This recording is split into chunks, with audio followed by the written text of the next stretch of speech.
नमस्कार दर्शक बंधुओं। आज हम बात करेंगे तिहाड़ जेल के बारे में।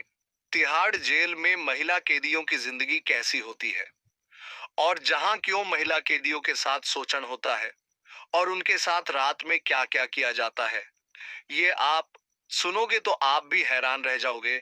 दोस्तों, वीडियो बहुत अच्छा है। वीडियो को पूरा सुनिएगा, बहुत मजा आएगा। लेकिन दोस्तों, वीडियो को अधूरा मत छोड़िएगा, क्योंकि आधा अधूरा ज्ञान हमेशा विष के बराबर होता है और हमेशा खुद को ही हानि पहुंचाता है। वीडियो को पूरा सुनिएगा, 100% लाभ मिलेगा। तो चलिए दोस्तों, शुरू करते हैं इस वीडियो को। दिल्ली की तिहाड़ जेल, एक ऐसा नाम जो खौफ और रहस्यमयी कहानियों से भरा हुआ है। भारत की सबसे बड़ी जेल, जहां हर कैदी के चेहरे के पीछे एक अनकही कहानी छुपी होती है। यह जेल सिर्फ एक कैद खाना नहीं, बल्कि इंसानियत और बर्बरता के बीच लड़ी जाने वाली खामोश जंग का अखाड़ा है। इसी जेल के बैरक नंबर 6 में शुरू हुई एक ऐसी कहानी जिसने तिहाड़ की दीवारों के भीतर दबे हर दर्द को आवाज देने का साहस किया। यह कहानी थी रिया सेन की, एक सामाजिक कार्यकर्ता जिसे झूठे आरोपों में फंसाकर जेल भेज दिया गया। रिया सेन के लिए वह रात अब तक की सबसे भयानक रात थी। पुलिस ने अचानक उसके घर पर छापा मारा। वह अपने संगठन के दस्तावेजों की छानबीन कर रही थी जब पुलिस ने उसे एक बड़े घोटाले में शामिल होने के आरोप में गिरफ्तार कर लिया। रिया के हाथों में हथकड़ियां डाल दी गईं। उसकी आंखों में आंसू थे, लेकिन उसने कोई विरोध नहीं किया। वह जानती थी कि उसके खिलाफ एक बड़ी साजिश रची गई थी। अदालत का फैसला आता है। कोर्ट रूम में जज की आवाज गूंजी। आरोपी रिया सेन को तिहाड़ जेल में न्यायिक हिरासत में भेजा जाता है। यह सुनते ही रिया की आंखों के आगे अंधेरा छा गया। उसके पैरों तले जमीन खिसक गई। उसने अपने वकील की ओर देखा, लेकिन उसके चेहरे पर हार साफ झलक रही थी। रिया को नहीं पता था कि अब उसका भविष्य क्या होगा। पुलिस वैन के पहिए तिहाड़ जेल के काले लोहे के गेट के सामने रुके।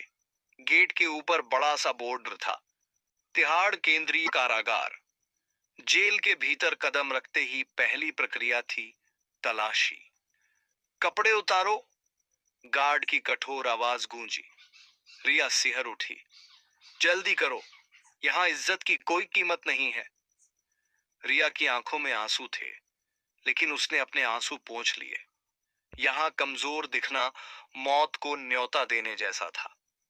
तलाशी के बाद उसे एक बैरक में भेज दिया गया। Barrack number 6। दरवाजा खुला और रिया ने अंदर कदम रखा। बैरक के अंदर करीब 50 महिलाएं थीं।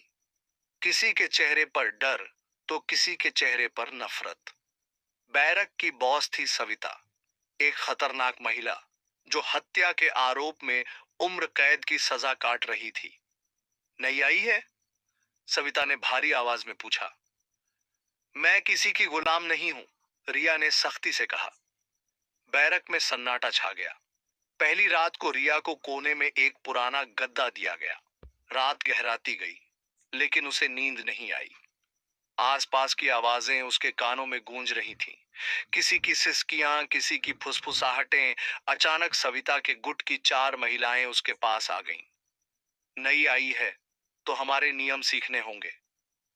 रिया ने आंखें उठाकर देखा। उसकी नजरों में वही आग थी जो उसके आत्मसम्मान को बचाने के लिए जल रही थी। मैं किसी की गुलाम नहीं हूं, रिया ने दोहराया। पहली औरत ने हाथ बढ़ाया, लेकिन रिया ने तेजी से उसका हाथ पकड़कर मोड़ दिया। आह! वह औरत दर्द से चीख पड़ी। रिया ने दूसरी लड़की को धक्का देकर पीछे गिरा दिया, लेकिन रिया का शरीर दर्द से टूट रहा था, लेकिन उसकी आंखों में आंसू नहीं थे। तिहाड़ की पहली रात ने उसे इतना समझा दिया था कि यहां कमजोर की कोई जगह नहीं है। उसने अपने फटे हुए कपड़े ठीक किए और बैरक की कोल्ड स्टील की दीवार से सिर टिका लिया। बाहर हल्की रोशनी थी, लेकिन जेल की दीवारों के भीतर अंधेरा हर कोने में बसा हुआ था। सुबह होते ही बैरक का दरवाजा खुला। गार्ड ने एक मोटी छड़ी दरवाजे पर पटकी। लाइन में लगो, रिया ने देखा कि कैदियों की लंबी कतार बाथरूम के बाहर खड़ी थी। चेहरे पर थकान, आंखों में नींद और गुस्सा भरा हुआ था। पास खड़ी नीलम ने धीरे से कहा, यहाँ हर चीज के लिए लाइन लगानी पड़ती है, पानी के लिए, खाने के लिए, यहाँ तक कि जीने के लिए भी। रिया ने गहरी सांस ली। बाथरूम की हालत देखकर उसका मन घिन से भर गया। गंदी दीवारें, बदबूदार पानी, फर्श पर कीचड़ और बदबू, लेकिन किसी को कोई फर्क नहीं पड़ता था। यह कौन साफ करता है? रिया ने धीरे से पूछा। नीलम ने कड़वी हंसी हंसते हुए कहा, सफाई। यहां सफाई करने वाला भी तुम्हारे जैसा ही कैदी है, और उसे यह करने के लिए मजबूर किया जाता है। अगर कोई शिकायत करे तो उसकी शामत आ जाती है। रिया ने महसूस किया कि यहाँ की हर चीज एक राजनीति का हिस्सा थी। यहाँ हर कमजोर को कुचला जाता था। जो ताकतवर थे वे अपने नियम बनाते थे। सविता जैसी औरतें इस जेल की अनकही रानियां थीं और गार्ड उनकी कठपुतलियां। नाश्ते का समय हुआ। रिया की थाली में एक जली हुई रोटी, बदबूदार सब्जी और पतली दाल रखी गई। उसने घृणा से देखा। यह खाने लायक नहीं है। गार्ड ने ठहाका लगाया। तो मत खा, भूख खुद रास्ता सिखा देगी। रिया ने गुस्से से थाली एक तरफ सरका दी। तभी सविता उसके पास आई। उसकी आंखों में वही घृणा और अहंकार था। अभी भी अपने सोसाइटी वाले नखरे दिखा रही है। तुझे यहां जीना है तो मेरे हिसाब से चलना होगा। रिया ने बिना किसी डर के जवाब दिया, मैं किसी के इशारे पर नहीं चलती। सविता की आंखों में गुस्सा तैर गया। ठीक है, रात में तुझे सबक सिखाएंगे। रिया जानती थी कि खतरा करीब है, लेकिन वह डरने वालों में से नहीं थी। उस रात जैसे ही बैरक में सन्नाटा हुआ, कुछ औरतें उसकी तरफ बढ़ने लगीं। रिया ने आंखें बंद कर लीं, लेकिन मन में एक आग थी। पहला घूंसा उसके पेट पर पड़ा। दर्द की लहर दौड़ गई। किसी ने उसके बाल खींचे। उसने चीखने की कोशिश की, लेकिन किसी ने उसका मुंह दबा दिया। अब देख, नई लड़की, एक कठोर आवाज गूंजी। रिया ने खुद को संभाला और पूरी ताकत से एक औरत को धक्का दे दिया। तभी नीलम और कुछ औरतों ने बीच बचाव किया। बस करो, इसे मार डालोगे क्या?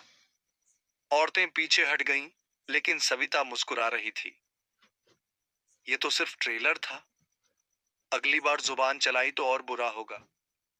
रिया ने दर्द के बावजूद खुद को समेटा। वह जानती थी कि अगर वह अब झुकी तो कभी नहीं उठ पाएगी। अगले दिन सुबह होते ही वह जेलर चौहान के पास गई। सर, मुझे शिकायत करनी है। चौहान ने ऊबते हुए पूछा, क्या हुआ? मुझे बैरक में मारा गया और गार्ड ने कुछ नहीं किया। चौहान हंस पड़ा। उसकी हंसी के पीछे एक सड़ी हुई व्यवस्था का साया था। यह जेल है मैडम, यहाँ ऐसी चीजें होती रहती हैं। अगर तुम चाहती हो कि तुम्हें कोई परेशान न करे तो सविता से अच्छे संबंध बना लो। रिया की आंखों में गुस्सा भड़क उठा। यानी आप सब जानते हैं और कुछ नहीं कर रहे? चौहान ने उसकी तरफ झुककर कहा, तुम्हें ज्यादा सवाल करने की आदत है। इसे छोड़ दो, वरना तुम्हारे लिए अच्छा नहीं होगा। रिया ने चुपचाप बाहर निकल आई, लेकिन उसके भीतर की आग अब शोला बन चुकी थी। उसे पता था कि यह लड़ाई आसान नहीं होगी, लेकिन उसने तय कर लिया था कि वह इस जेल के जंगल में शिकार नहीं बनेगी, वह शिकारी बनेगी। उसने नीलम को एक तरफ बुलाया। तुम मेरे साथ हो? नीलम ने उसकी आंखों में झांका। वहां एक जली हुई औरत का दर्द था। हम सब तुम्हारे साथ हैं, लेकिन यह लड़ाई बहुत लंबी है। रिया ने पहली बार हल्का सा मुस्कुराया। लड़ाई चाहे जितनी लंबी हो, मैं अब कभी हार नहीं मानूंगी। अगले कुछ दिन रिया ने चुपचाप गुजारे। वह हर छोटी चीज पर नजर रख रही थी। कौन किससे मिलता है, कौन गार्ड से क्या बातें करता है, और किसके पास कितना रसूख है।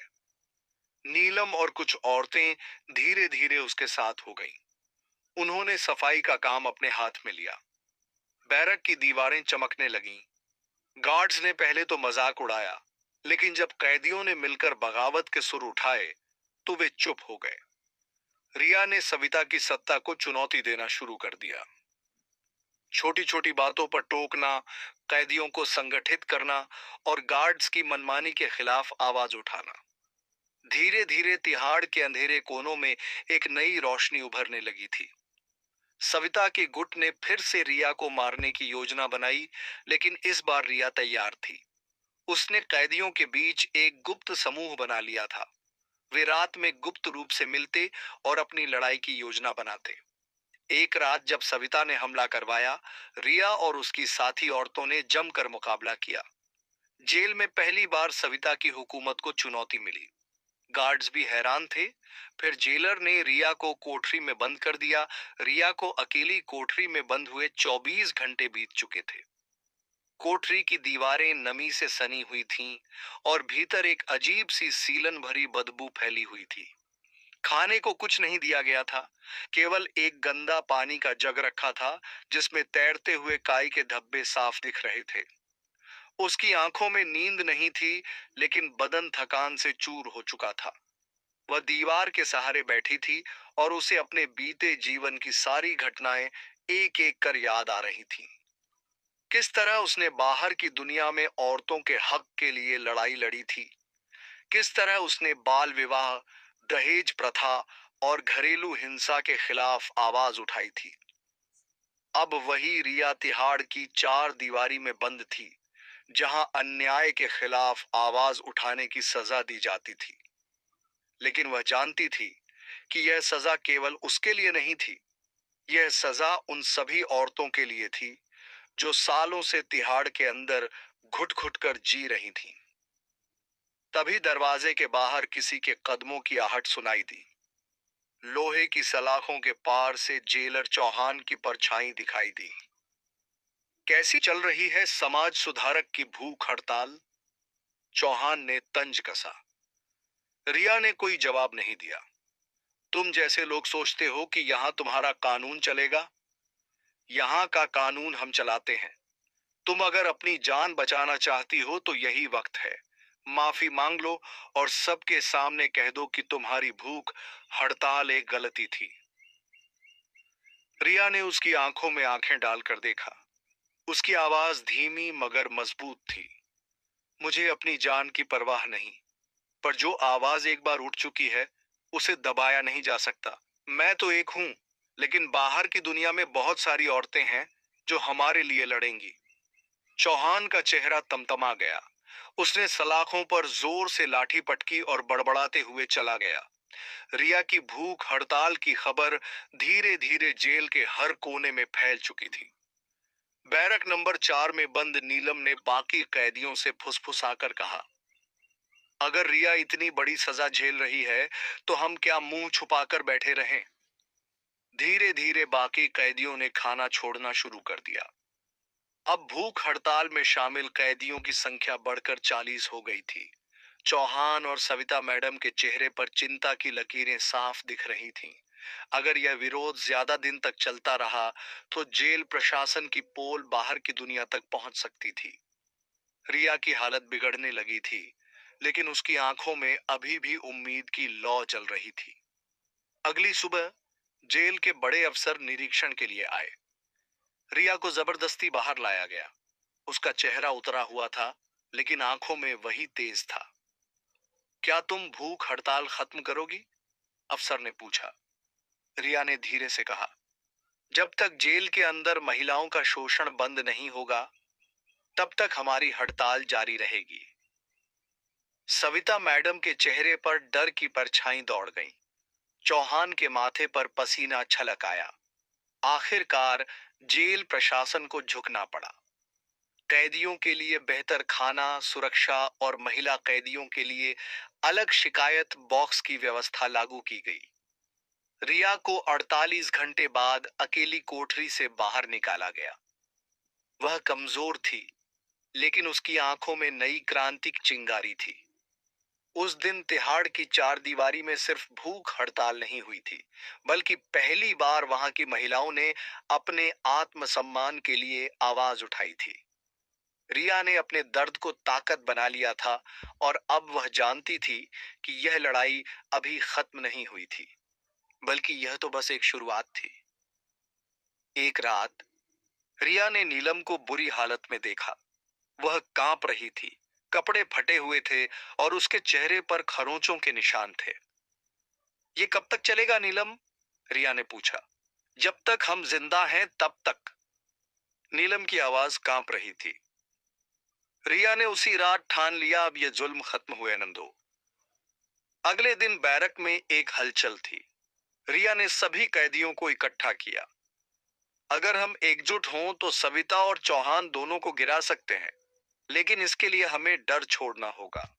नीलम, सीमा, पूजा और कुछ और कैदियों ने हामी भरी। यह तिहाड़ की पहली बगावत की शुरुआत थी। धीरे धीरे रिया ने बैरक की औरतों को जागरूक करना शुरू किया। उसने उन्हें कानून के उनके अधिकार सिखाए।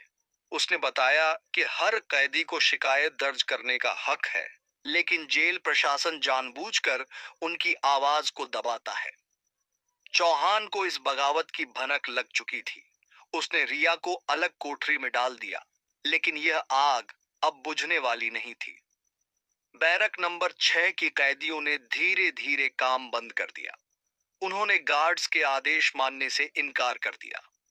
एक रात सविता ने रिया पर हमला करने की कोशिश की, लेकिन इस बार रिया अकेली नहीं थी। नीलम, सीमा और पूजा ने सविता को रोक लिया। अब ये जेल तुम्हारे हिसाब से नहीं चलेगी सविता, नीलम ने कहा। रिया ने जेल के भ्रष्टाचार के सबूत इकट्ठा करने शुरू किए। उसने एक छिपा हुआ डायरी में सब कुछ लिखना शुरू किया। कौन से गार्ड्स रिश्वत लेते हैं, कौन सी कैदी रात में गायब होती हैं और चौहान के किस किस से संपर्क हैं। एक दिन जेल की कैंटीन में आग लगी। चौहान को लगा कि यह दुर्घटना है, लेकिन यह रिया की योजना का हिस्सा था। आग से ध्यान भटकाकर रिया ने एक गुप्त चिट्ठी बाहर भेजी, जिसमें जेल के अंदर हो रहे शोषण की पूरी कहानी थी। वह चिट्ठी एक मशहूर पत्रकार के हाथों तक पहुंची। जब यह खबर मीडिया में फैली तो तिहाड़ जेल का पूरा प्रशासन हिल गया। सरकार ने जांच के आदेश दिए। चौहान के काले कारनामों का पर्दाफाश होने लगा। रिया को अदालत में गवाही के लिए बुलाया गया। जब जब जज ने उससे पूछा, क्या आप जेल प्रशासन के खिलाफ गवाही देंगी? रिया की आवाज कांप रही थी, लेकिन उसके शब्दों में आग थी। हाँ, मैं गवाही दूंगी। चौहान को सस्पेंड कर दिया गया। सविता को दूसरी जेल में ट्रांसफर कर दिया गया और रिया को निर्दोष घोषित कर दिया गया। जब वह जेल से बाहर निकली तो उसके स्वागत के लिए कई पत्रकार खड़े थे, लेकिन रिया की आंखें तिहाड़ की उन दीवारों पर थीं, जहां सैकड़ों औरतें अब भी गुलामी की जिंदगी जी रही थीं। उसने वहीं खड़े होकर फैसला किया, अब मैं जेल सुधार अभियान शुरू करूंगी, ताकि कोई और महिला मेरी तरह ना झुके, ना टूटे। दोस्तों, इस कहानी से हमें कई सीख मिलती है। नंबर 1, आत्मसम्मान की लड़ाई। रिया की कहानी यह सिखाती है कि परिस्थितियां चाहे कितनी भी विपरीत क्यों न हो, आत्मसम्मान और सच्चाई के लिए लड़ना कभी बंद नहीं करना चाहिए। नंबर 2, महिला सशक्तिकरण। जेल के भीतर महिलाओं का संघर्ष समाज की उस छुपी सच्चाई को उजागर करता है, जहां महिलाएं केवल पीड़ित नहीं होती, बल्कि अपनी लड़ाई खुद लड़ने का साहस भी रखती हैं। नंबर 3, न्याय की राह मुश्किल है, लेकिन नामुमकिन नहीं। रिया का संघर्ष दर्शाता है कि न्याय पाने में समय लग सकता है, लेकिन सच्चाई की जीत अवश्य होती है। नंबर 4, सिस्टम में बदलाव जरूरी है। कहानी यह संदेश देती है कि जेल केवल सजा देने की जगह नहीं, बल्कि पुनर्वास और सुधार का केंद्र होना चाहिए। नंबर 5, आवाज उठाने की शक्ति।